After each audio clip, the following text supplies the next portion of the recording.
स्वागत है आप सभी का आपके अपने चैनल एकलव्य एजुकेशन सेंटर के इस नए वीडियो में। दोस्तों, आज की इस बेहद ही महत्वपूर्ण वीडियो में हम यह जानने का प्रयास करेंगे कि नवंबर के महीने में सरसों की खेती करने का सही रणनीति क्या है, और इसके साथ साथ यह भी जान लेंगे कि सरसों की खेती करने के लिए हम कौन सी हाइब्रिड वेराइटी का चयन करें जो हमें कम लागत में कम समय में ज़्यादा से ज़्यादा लाभ देने में सक्षम हो सकती है। यानी टॉप 5 वेराइटी की हम बातें करेंगे सरसों की नवंबर के महीने में बोई जाने वाली।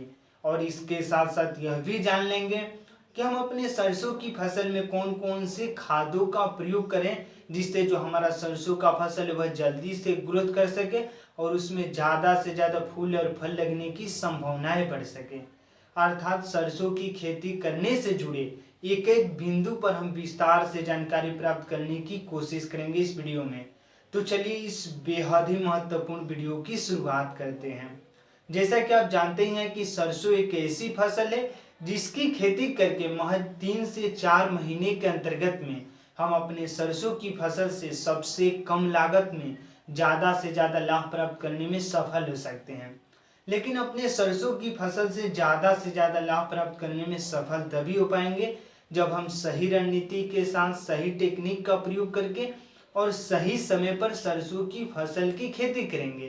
तो आइए सबसे पहले समझते हैं कि सरसों की खेती करने के लिए नवंबर के महीने में सरसों की खेती करने के लिए टॉप 5 वेराइटी कौन कौन सी है। तो उसमें सबसे पहला है पायनियर 45S46, और यह सरसों की खेती करने के लिए बेहद ही लोकप्रिय एवं उन्नत किस्म का हाइब्रिड वेराइटी है। तो इस तरह से हम पायनियर 45S46 का चयन करके अगर इस नवंबर के महीने में सरसों की फसल को उगाते हैं तो हमें पूरा भरोसा है कि आप अपने सरसों की फसल से सबसे कम लागत में सबसे कम समय में सबसे ज़्यादा लाभ प्राप्त करने में सफल हो सकते हैं। और उसी क्रम में आगे को बढ़ते हैं और अगले हाइब्रिड वेराइटी की बातें करते हैं सरसों के लिए। तो अगला है श्रीराम प्राइवेट लिमिटेड कंपनी का 1666 F1 हाइब्रिड वेराइटी, और यह भी सरसों की खेती करने के लिए बेहद ही लोकप्रिय एवं उन्नत किस्म का हाइब्रिड वेराइटी है। तो इस तरह से हमने पायनियर 45S46 को पहले पायदान पर रखा और दूसरी क्रम पे हमने रखा श्रीराम प्राइवेट लिमिटेड कंपनी का 1666 F1 हाइब्रिड वेराइटी। जब हम 3 नंबर की हाइब्रिड वेराइटी की बातें करते हैं तो वह है एडवेंटा का 414 F1 हाइब्रिड वेराइटी, और यह भी सरसों की खेती करने के लिए बेहद ही लोकप्रिय एवं उन्नत किस्म का हाइब्रिड वेराइटी है। और इन तीनों की खेती यानी Pioneer 45S46, Shriram private limited company का 1666 और एडवेंटा का 414 की खेती लगभग सभी प्रकार की मिट्टी में किया जा सकता है। जैसे बलुई दोमट मिट्टी, काली मिट्टी में कर सकते हैं, वहां पर भी कर सकते हैं। तो इस तरह से इस सभी प्रकार की मिट्टी के लिए बेहद उन्नत किस्म की हाइब्रिड वेराइटी है।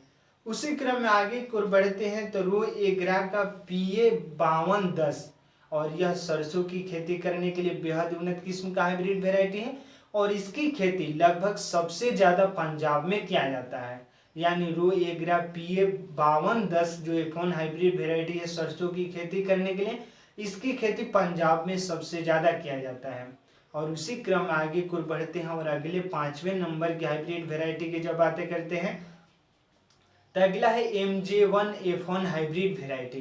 तो इस तरह से आपके सामने 5 ऑप्शंस मौजूद हैं। अगर इनमें से किसी एक का चयन करते हैं और इस नवंबर के महीने में सरसों की फसल को उगाते हैं तो निश्चित तौर पर आपको केवल लाभ ही हो सकता है। लेकिन हमें यह भी ध्यान में रखना होगा कि जब हम अच्छे तरीकों से एक बार हाइब्रिड वेराइटी का चयन कर लें उसके बाद हमें अच्छे तरीकों से अपनी मिट्टी की भी चुनाव करना होगा। यानी मिट्टी की चुनाव करते समय हमें यह भी ध्यान में रखना होगा कि हमारे मिट्टी का pH वैल्यू कितना है। यानी अगर हमारे मिट्टी का pH वैल्यू 6.0 से लेकर 6.8 के बीच में रहता है, अगर वहां पर सरसों की फसल को उगाते हैं तो जो हमारा सरसों का पौधा वह जल्दी से ग्रोथ कर सकेगा। और कोई भी पौधा अगर जल्दी से ग्रोथ करे तो निश्चित तौर पर वह केवल लाभ ही दे सकता है, क्योंकि उसमें ज़्यादा से ज़्यादा फूल और फल लगने की संभावनाएं हो सकती है। जब हम खाद की बातें करते हैं तो खाद हमें अपने सरसों की फसल में सबसे कम प्रयोग करना होता है, क्योंकि सरसों एक ऐसी फसल है जिसमें कम सिंचाई और कम खादों की जरूरत होती है। तो हम खाद के रूप में डीएपी का प्रयोग कर सकते हैं या एनपीके का प्रयोग कर सकते हैं। तो इस तरह से हमें सही रणनीति के साथ एक बार खादों का प्रयोग करना होगा। अगर इन तमाम प्रयोगों को करते हैं अपने सरसों की फसल को उगाने के दौरान, तो निश्चित तौर पर आप अपनी सरसों की फसल से ज़्यादा लाभ प्राप्त करने में सफल हो सकते हैं। तो आज के इस बेहद ही महत्वपूर्ण वीडियो में बस इतना ही। अगर आप हमारे चैनल के साथ नए जुड़े हैं और वीडियो अच्छा लग रहा है, कुछ सीख पा रहे हैं इस वीडियो के माध्यम से, तो हमारे चैनल को कर दीजिए सब्सक्राइब, ताकि हमारे द्वारा अपलोड किया गया हर वीडियो आपके पास सबसे पहले पहुंच जाए और हम तथा हमारी टीम भी उत्साहित महसूस करें कि आपको सरसों की खेती करने से जुड़े सही जानकारी देने में हम थोड़ा सा भी सफल रहे। तो हमें दीजिए इजाज़त। धन्यवाद। Thank you.